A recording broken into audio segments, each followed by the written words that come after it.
হযরত মুহাম্মদ মুস্তাফা সাল্লাল্লাহু আলাইহি ওয়াসাল্লামের শরামতে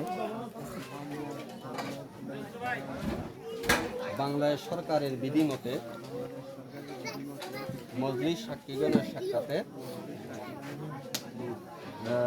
গজারিয়া নিবাসী মোহাম্মদ আমির হোসেনের পুত্র মীর হোসেনের নিকট নেকা দিলাম।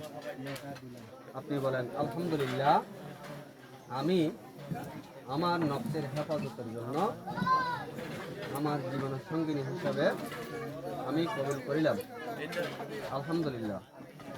আপনি আবার বলেন পশ্চিম চাঁদপুর দোলেরকিল নিবাসী মরহুম মোহাম্মদ মদিনা আহমদের তৃতীয় কন্যা মোসাম্মদ আয়েশা বেগমকে 4,50,000 টাকা জেয়ার মোট দায়িত্ব করিয়া হযরত মুহাম্মদ মুস্তাফা সাল্লাল্লাহু আলাইহি ওয়াসাল্লাম শরামতে বাংলাদেশ সরকারের বিধিমতে উপস্থিত সাক্ষীগণের সাক্ষাতে গজারিয়া নিবাসী মোহাম্মদ আমির হোসেনের ছেলে মোহাম্মদ নীরব হোসেন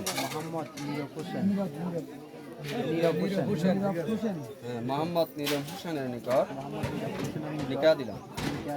আপনি বলেন আলহামদুলিল্লাহ, আমি উক্ত কাবিনের সত্যমতে মোহাম্মদী শরামতে বাংলাদেশ সরকারের বিধিমতে উপস্থিত সাক্ষীগণের সাক্ষাতে উক্ত বিবাহ উক্ত নেকা আমি আলহামদুলিল্লাহ আমি মোহাম্মদ নীরব হোসেন